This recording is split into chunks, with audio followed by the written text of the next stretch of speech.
Hello दोस्तों, आप सभी को हमारे प्रभु यीशु मसीह के नाम में जय मसीह की। आज फिर से स्वागत करते हैं एक और नए वीडियो में। मेरे प्रियो, मैं पूरे तहे दिल से प्रभु का धन्यवाद करता हूं कि प्रभु ने अब तक आपको संभाल कर रखा है, बचा कर रखा है। लेकिन आप ये मत समझिए कि हमारा समय हमेशा ऐसे ही चलता रहेगा। नहीं, ये आपकी गलतफहमी है दोस्तों। देखिए, जिसके जीवन में सुख आता है तो दुख भी आता है, दुख आता है तो सुख भी आता है। वो तो एक कॉमन बात है कि प्रभु पर जो विश्वास करता है उसके ऊपर सुख दुख तो लगा ही रहता है। कोई सुखी है तो कोई बीमार है तो कोई क्या है। लेकिन इसके बाद जो समय आने वाला है बहुत ही घातक और बहुत ही दर्दनाक समय है मेरे प्रियो। इस दुनिया में जिसने भी जन्म लिया है उसको एक ना एक दिन मरना जरूर है, चाहे वह कोई भी हो, हम हो या आप हो, कोई भी हो। और बाइबल में लिखा हुआ है कि मनुष्य का जीवन केवल एक बार मिलता है, उसके बाद कोई जीवन नहीं मिलता है। अब आप सोच रहे होंगे कि ये क्या बक रहा है, ये पगला गया है क्या? नहीं मेरे प्रियो, यही सच है। बाइबल में आज तक सैकड़ों भविष्यवाणियां हुई हैं, वो भविष्यवाणियां सारी की सारी पूरी हुई हैं। मेरे प्रियो, बहुत सारे लोग ये कहते हैं कि मरने के बाद ये कौन जानता है क्या होने वाला है। लेकिन आप इसके भ्रम में मत पड़िए। कहीं ऐसा न हो कि आप मरने के बाद ऐसी जगह चले जाएं जहां से आप फिर कभी आ नहीं सकते हैं, फिर वहां से कोई छुटकारा नहीं है मेरे प्रियो। इसीलिए मैं आपको अपने वीडियो में हमेशा आपको बताता रहता हूं और सलाह देता रहता हूं कि आप बाइबल को परखिए, जांचिए कि बाइबल सही पुस्तक है या नहीं। कहीं ऐसा ना हो कि आप सोच रहे हैं कुछ और हो जाए कुछ और। नहीं मेरे प्रियो, इसीलिए मैं आपको बता रहा हूं कि आप सतर्क हो जाइए। सतर्क इसलिए कि परमेश्वर का कोप हम पर भड़कने वाला है। परमेश्वर अब तक तो हमसे प्रेम करता था, हम पर अपना अनुग्रह बरसाता था, लेकिन कहीं ऐसा न हो हमें अनेक प्रकार की बुराइयों में देखकर उसका कोप भड़क उठे। मेरे प्रियो, आप में से बहुत सारे लोग ये कहते हैं कि मरने के बाद क्या होने वाला है, किसने देखा है। लेकिन आज जो बात मैं आपको बताने वाला हूँ उस बात को सुनकर आप सोच में पड़ जाएंगे। देखिए मेरे प्रियो, ये कोई नहीं जानता है कि मरने के बाद क्या होता है, लेकिन बाइबल इसके बारे में स्पष्ट बताती है। इब्रानियों अध्याय 9 के 27 में पौलुस लिखते हैं, और जैसे मनुष्यों के लिए एक बार मरना और उसके बाद न्याय का होना नियुक्त है, वैसे ही मसीह भी बहुतों के पापों को उठा लेने के लिए एक बार बलिदान हुआ। तो मनुष्य क्या है? एक बार मरना और उसके बाद न्याय होना नियुक्त है। अब न्याय होने के बाद वो स्वर्ग में जाएगा या नरक में, इसके बारे में भी बाइबल बताती है। वैसे ही मसीह भी बहुतों के पापों को उठा लेने के लिए एक बार बलिदान हुआ। क्यों बलिदान हुआ भाई? हमारे पापों के लिए। हम पापी हैं। तो मेरे प्रियो, मैं आपसे पूछना चाहता हूँ, आप इस बात का कमेंट जरूर करिएगा कि मान लीजिए यदि कोई व्यक्ति पापी है, वो हत्या करता हो, झूठ बोलता हो, गालियां देता हो, हर तरह की बुराइयां वो करता है, तो क्या उन बुराइयों का कोई दंड मिलना चाहिए कि नहीं मिलना चाहिए?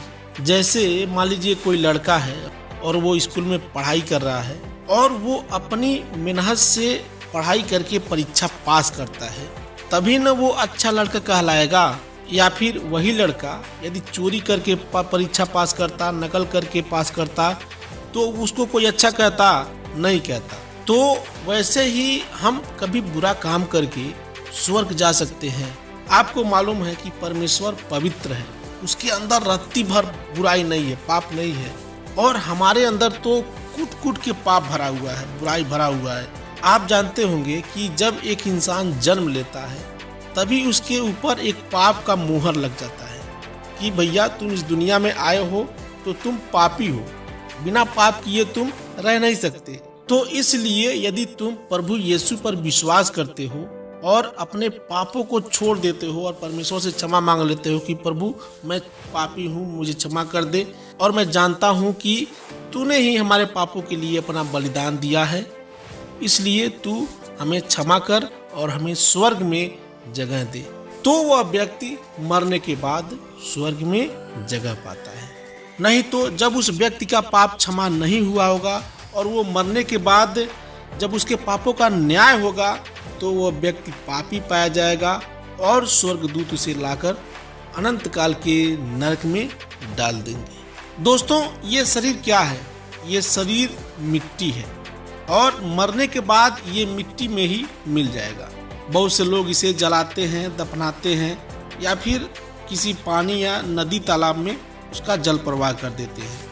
लेकिन हमारा प्रभु इतना सामर्थी है कि जब हमारे प्रभु यीशु मसीह का आगमन होगा तो जितने भी वो मुर्दा जो लाश थे, जिनका जहाँ जहाँ भी हड्डी मांस जो मिट्टी में मिल गए हैं या मछलियाँ खा ली हैं या फिर वो जलकर राख हो गए हैं, वो एक जगह इकट्ठे हो जाएंगे और इकट्ठे होने के बाद उनको एक नया शरीर दिया जाएगा।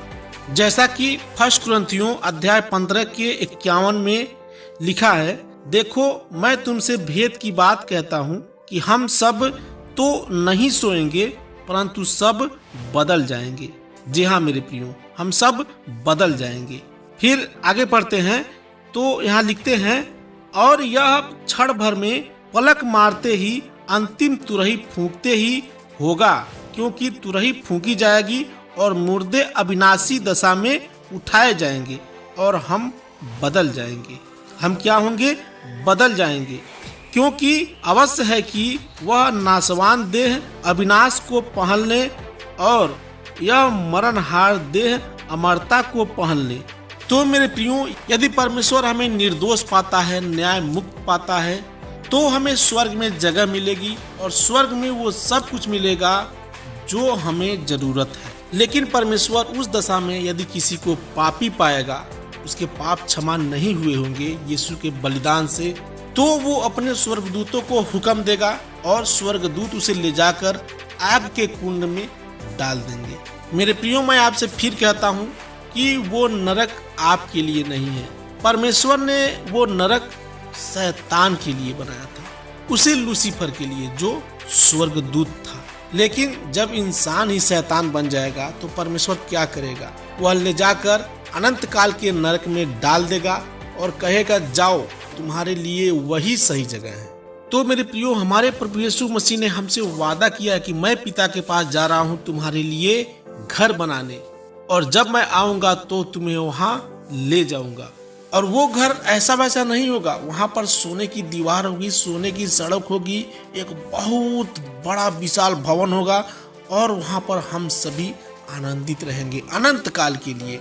तो हमारा प्रभु हमारे लिए घर बनाने गया है और उस घर में वही रहेंगे जो प्रभु यीशु पर विश्वास करते हैं, प्रभु यीशु मसीह को अपना जीवन समर्पण कर चुके हैं। मेरे प्रियो, हम देखते हैं कि हमारे बहुत सारे ऐसे मसीह भाई बहन हैं जो भटक गए हैं, जो परमेश्वर के वचन के अनुसार नहीं चल रहे हैं।